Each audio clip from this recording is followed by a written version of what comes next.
Good morning, students. Welcome back to chemistry online class.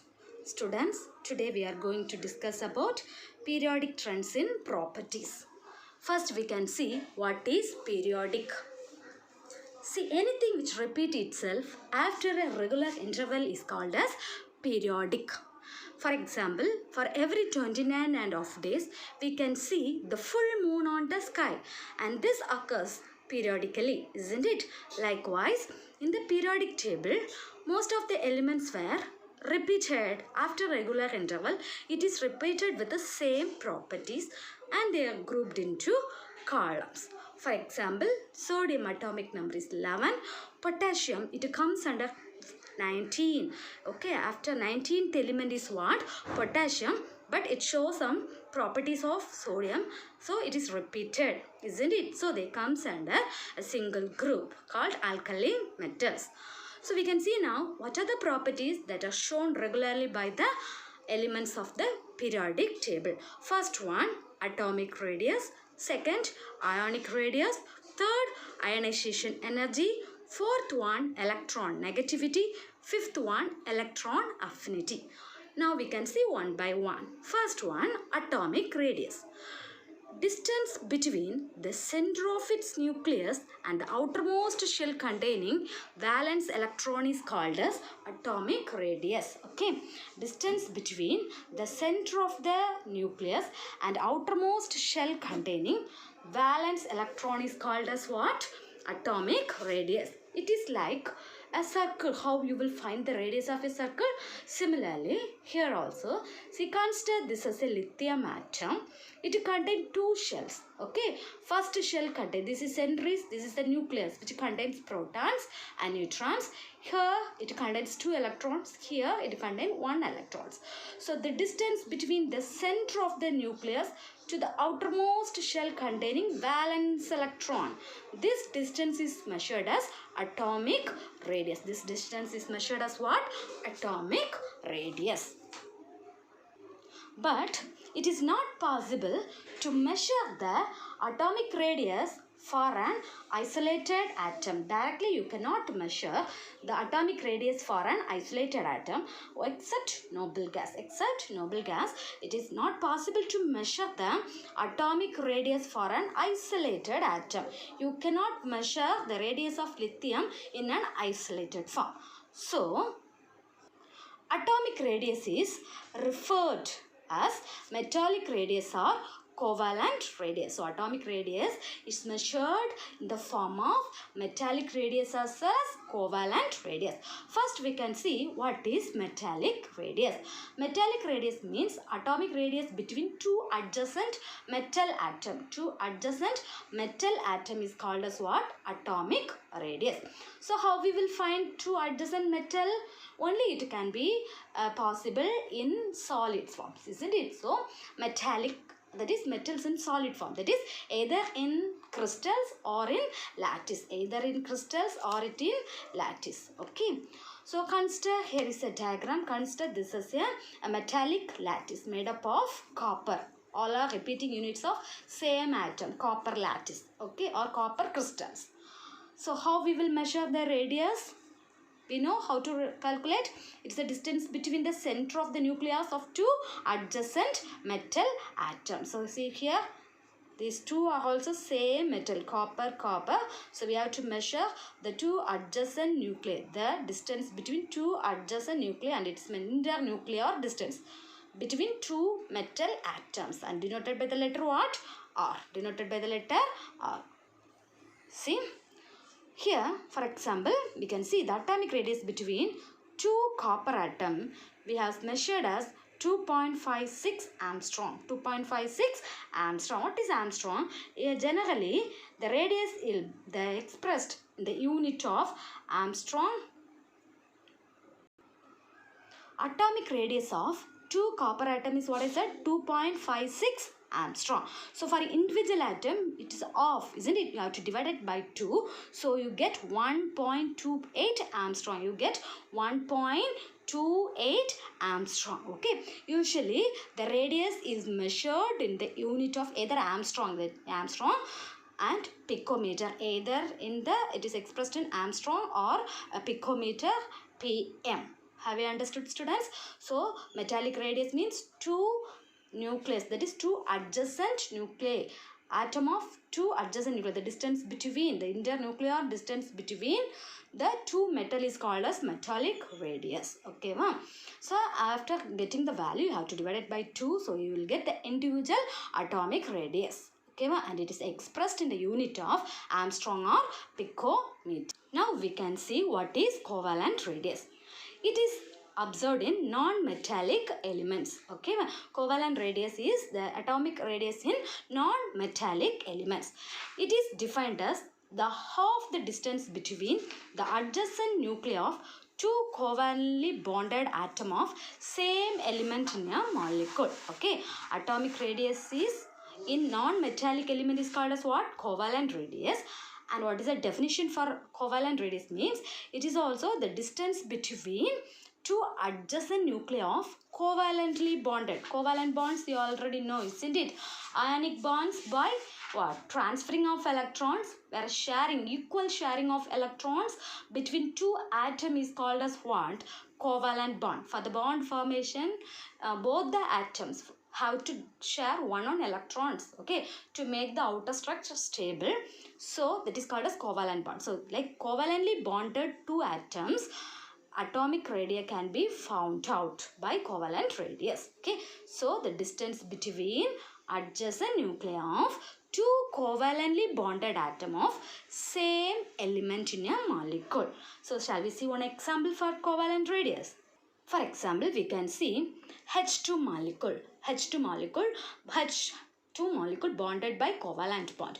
Hydrogen atom, hydrogen atom. The internuclear distance between two hydrogen is denoted as R, and its value is found out 0.74 Armstrong divided by 2. So we will get the individual radius of hydrogen atom as 0.37 Armstrong. Covalent radius for hydrogen is 0.37 Armstrong. Okay, ma. Likewise, we have to find out what? Covalent radius.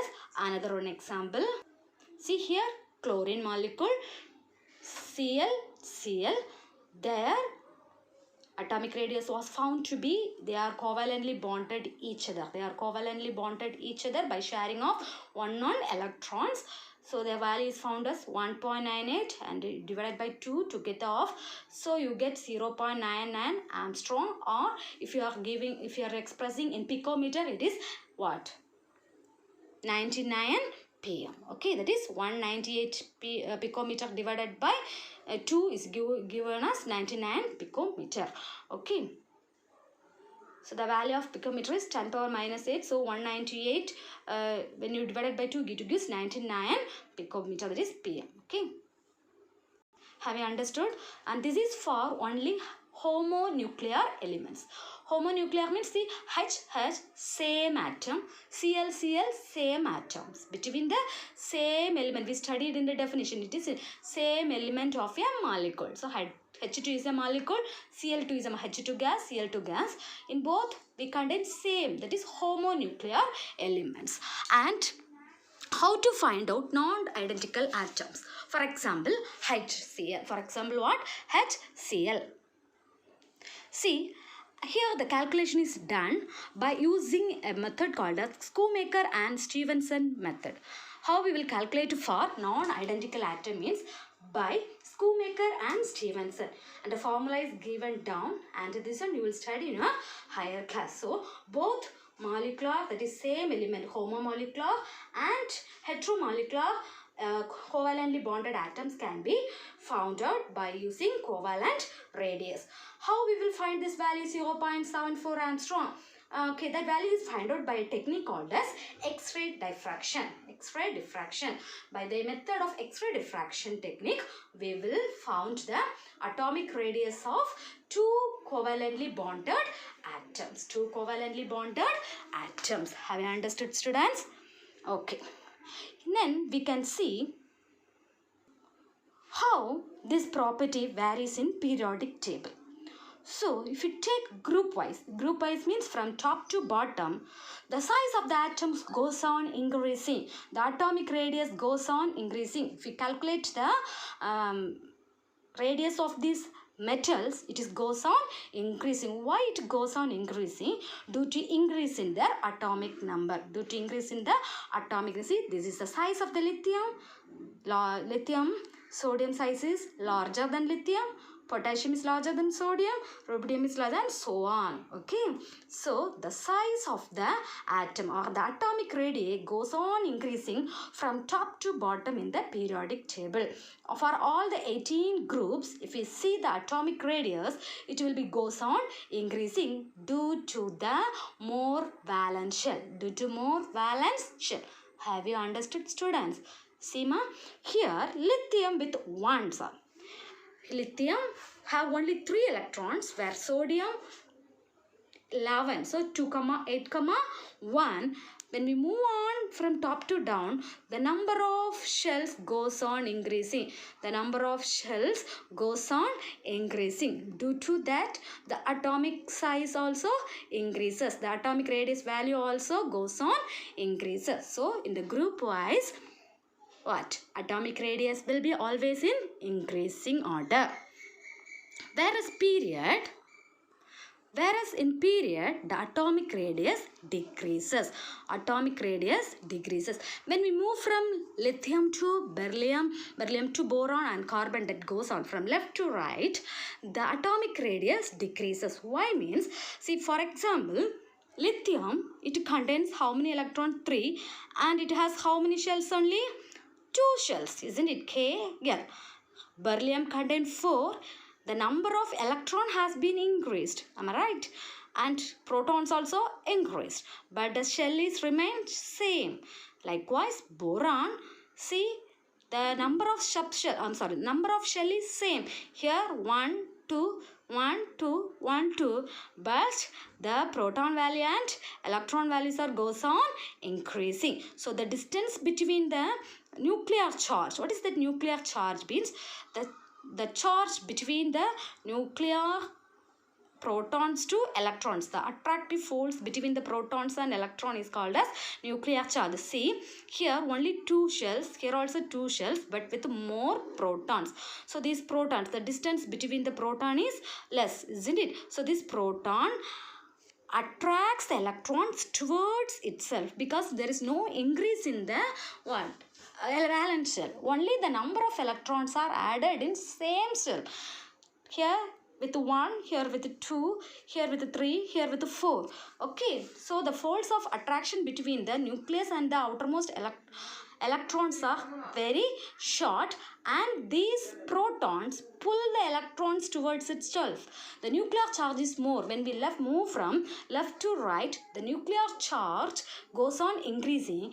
Hence, this nucleus attracts the electron towards itself. So, the outer shell shrinks towards the nucleus. So, as goes on from left to right, the size gets reduced. The size gets reduced because the electrons are added in the same shell. There is no addition of new valence shell. And the attraction between the nucleus and the electrons are more. Hence, it pulls the electron towards itself and the outer shell shrinks towards the nucleus. So, the size becomes reduced from left to right. Clear? Okay. The next one, ionic radii. Next one is what? Ionic radii. That is distance from the center of the nucleus of the ion. There we studied metals, non-metals. Here ions. Between the two ions. Between the ions. Okay. And the point where it influences the electron cloud. What is electron clouds? See, the electrons around the nucleus is called as what? Electron clouds. The outer shell, we will call it as valence electrons. The inner screening electrons, we will call it as what? Electron cloud. Okay. So, we know 2 types of ions are there. Cations and anions. Cations are formed by the loss of electrons. When a neutral atom without charge is called as neutral atom. When an atom lose 1 electron, when electron is removed, when it lose an electron, it gains positive charge. You know already, isn't it, these terms? Anion, when a neutral atom gain an electron, it gets what charge? Negative charge. So, cation means with positive charge, anion with a negative charge. Am I right? See here, a neutral atom, lithium, and the atomic size of lithium is what? 156 picometer. In picometer it is given, but when it is lose electron, when it lose the electron, and means from outer shell, one electron is there in the lithium, isn't it? 2,1. Now that is removed. It is given to non-metals during chemical reaction. So it is removed. So it has only how many shells now? With the 2 electrons in the outer shell. But more protons are there. More positive charge and less negative charge. So this positive charge pulls the electrons more, isn't it? So that outer shell shrinks and the size gets reduced. Okay. So usually the cation size are smaller than the parent atom. Parent atom means neutral lithium atom is called as parent atom. Due to more protons, it absorbs these 2 electrons more nearly closer to them, so that the outer shell gets shrinks towards it. So size get reduced. The size get reduced. Similarly, fluorine. So after it losing electron, what is the radius? The distance between the nucleus and the outer shell become less. So it becomes what? 90. Okay, like that. Fluorine 69. That is, fluorine is a non-metal.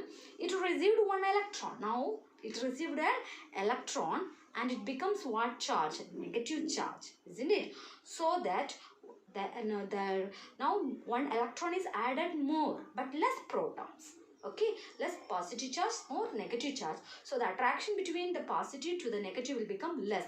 It does not have the nuclear charge is not enough to pull the newly added electron towards itself. So that electron is far away from the nucleus. The distance gets what? More increased. Okay, so always the negative ions are what? The size of the negative ions are more than that of the parent atom. Okay, students, when an electron is removed from an atom, the size gets decreased. When an electron is added to an atom, the size gets increased because of this nuclear attraction, nuclear charge. When you see group wise, see it increases. Why it increases means, see metals, isn't it? The metallic characters, see if you see the group wise, this character, that is ionic radius, goes on increasing. We know that, isn't it? Due to the addition of what? Valence shells, more shells, the size is also increased. While if you see from period wise, it goes on decreases. We know that in periodic table, the metallic characters what decreases and which characters start to increases? Non-metallic characters. When we move from left to right, first metals, next to what? Non-metals. So the size goes on decreasing when we see from left to right. Okay, ma? The next one is ionization energy.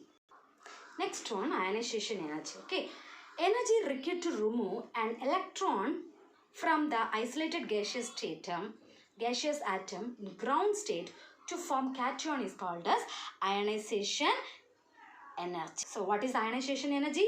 Energy required to remove an electron from isolated gaseous atom in its ground state. Ground state means in neutral state, to form a cation. To form a cation is called as what? Ionization energy. See, from this diagram you can understand. See, here is a diagram. For example, hydrogen atom with 1 electron in the outer shell. So that is, this is the energy. This is to pull these electrons. Consider this as pulling. Okay, to remove this electron, this outer shell electrons, to remove this electron, the energy required to remove this electron from the valence shell. This is a valence electron, this is the valence shell. Okay, for a gaseous atom, to remove the electrons from a gaseous atom, the energy required to remove the electrons from the valence shell is called as what? Ionization energy. So energy can be also called as enthalpy. Okay, ionization energy, or we can call it as what? Ionization enthalpy. Have you understood? So the energy required to remove an atom from its valence shell for a gaseous atom, that is in ground state, that is from neutral state. An atom is neutral and you want to remove an electron from the valence shell. So how much energy we are applying for that is called as what? Ionization energy. Okay, and the amount of energy is measured, expressed in kilojoule per mole. And the ionization energy is expressed in what? Kilojoule per mole. When we see in the periodic table, in the group, the ionization energy decreases from top to bottom. We see that it is ionization energy decreases from top to bottom. From top to bottom, I said that it has more valence shell and the attraction between the nucleus and outermost valence shell will be less. So that it is very easy to remove the outer shell electrons from the valence shell when you see from top to bottom. Because of more valence shell, the attraction between the nucleus and outermost shell containing electron will be less. So we need to put less energy to remove what? That electron from the shell. Whereas if you see the period, ionization energy increases. We need more energy is required to remove the electron from what? The valence shell when it is in isolated state or when it is in ground state. Because the atomic size is small, isn't it? We studied from left to right, the radius is what? Goes on decreasing because no number of shells are not more, but number of electrons are more, and the attraction between the nuclear, there is nuclear charge also more, isn't it? Isn't it? Nuclear attraction is more since the atomic size is less.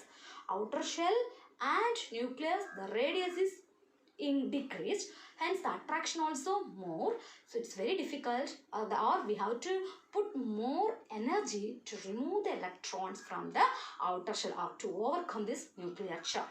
Hence, from left to right, ionization energy goes on increasing, and from top to bottom, it goes on decreasing, isn't it? It is very easy to, from potassium, if it's sodium, the amount of energy required will be less in potassium because potassium has one more shells are added. If it goes on, more valence shell will be added. So the attraction between the nucleus and the outer shell comes on decreasing. So we can easily remove the outer shell electrons. Have you understood? The next one is electron affinity. The next one is what, ma? Electron affinity. What is electron affinity? Amount of energy released when a gaseous atom gains an electron to form its anion. First, what we see ionization energy? Energy required to remove the electron. Here, when an electron is added to a neutral atom, it what? Release. There will be an energy change in that atom. Which atom is gaining that upcoming electrons, there will be an energy change. It will release some amount of energy. That is called as electron affinity. Here also the amount of energy released or the amount of energy change that occurs in that neutral atom also measured in kilojoule per mole. Okay, wow. Here you can see an example. See, consider this is an atom and it is gaining one electron. So an atom, it gain electron means it becomes what? Anion, and it is releasing some amount of energy. For example, we can consider fluorine. It is gaining an electron and it is becoming what? Anion, and it is the energy change observed here is 328 kilojoules per mole. Isn't it? Kilojoules per mole. It is released, so it is given in negative. Okay. So this is an example for what? Electron affinity. What is affinity? Attraction. Always we know non-metals have more electron affinity. They are attractive. They will attract the electrons. They have more attraction towards the electrons. Okay. So noble gas, the electron affinity is 0. Why? Because they never take part in chemical reaction. They are non-reactive and they can never attract any elements towards any electron towards itself, isn't it? So always the electron affinity for noble gas is 0. A very important one-word question. The electron affinity for noble gas is 0. If you see in the table, what about this property we can see? Group wise, if you see electron affinity means it goes on decreasing, and from left to right it goes on increasing. Okay, left to right this property goes on increasing. From group wise this goes on decreasing. Okay, that is about what? Electron affinity. Have you understood? So when an electron is added to a gaseous atom in its neutral state, it gains that electron and it forms anion. We know that But at the same time, there will be energy change in that atom. It releases a certain amount of energy which is measured in kilojoule per mole.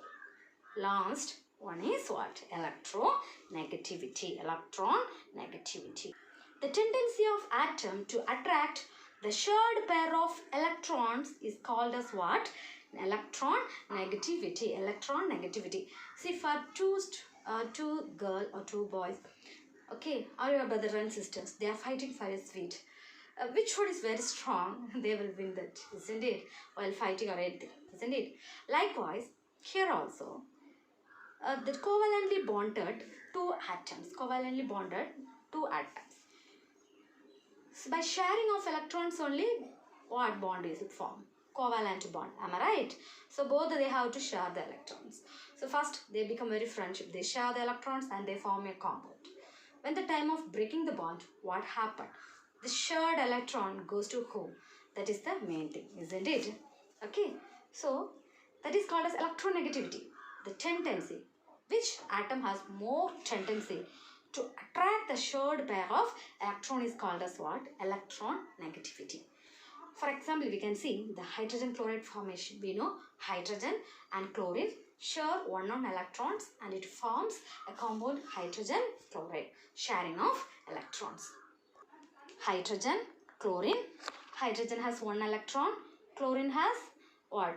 17 electrons, 2, 8, 7. So they form a bond, covalent bond, and it forms a compound hydrogen chloride.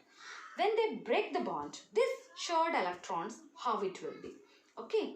So hydrogen is the weakest one, chlorine is the strongest one. So who will win that shared electrons? The shared electrons were pulled towards the chlorine because the chlorine has more ionization energy and it has a lot of electron affinity. It has more attraction. Non-metal chlorine has more attraction towards the electron and its bond energy also more. Based on this property, chlorine will attract the shared pair of electron towards self, leaving hydrogen as a cation and chlorine become anion. So this tendency only we will call it as what? Electron negativity. Have you understood what is electron negativity?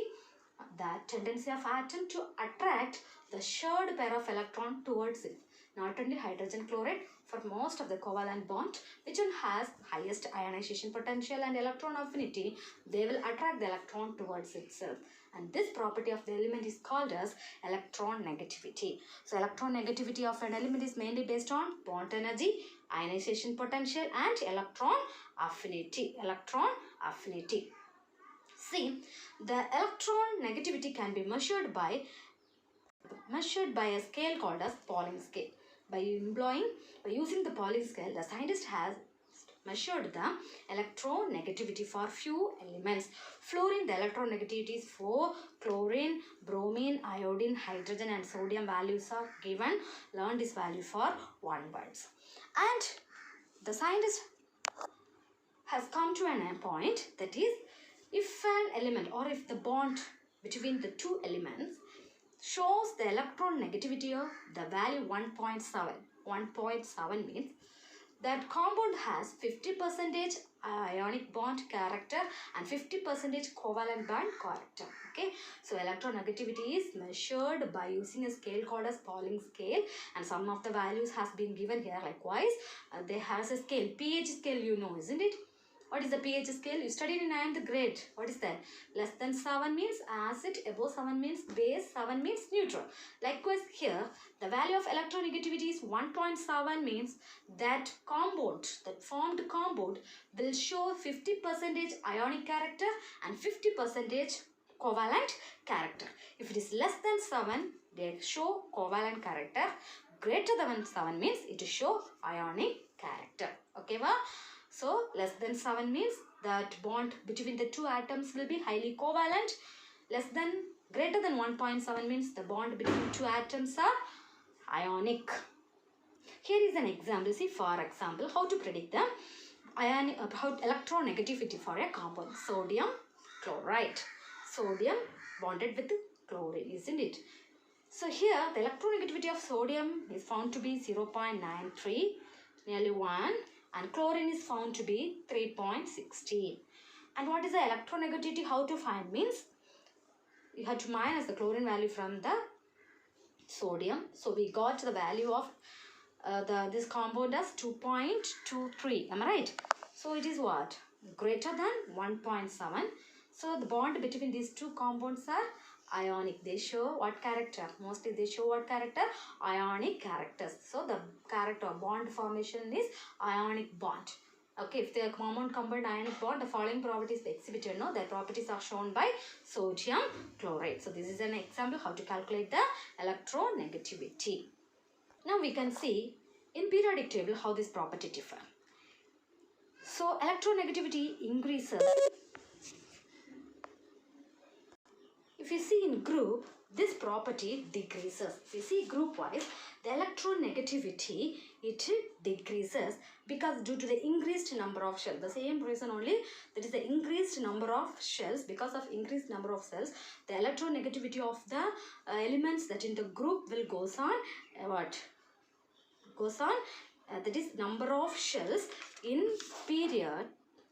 Number of shells goes on increasing in the group. So the property also goes on decreases. In group wise, it goes on decreases. Whereas in period, this property goes on increase due to increase in nuclear charge. Increase in nuclear charge. The attraction between the nucleus and the valence electron, the outermost shell, is more in periods, isn't it? The elements in the periods. From left to right, if we see, the nuclear charge goes on increasing. So electronegativity also goes on increasing. In the group, number of, due to the more increased number of shells from top to bottom, this property goes on decreases. Okay, that's we end the today's portion. Okay, students, and the homework for you.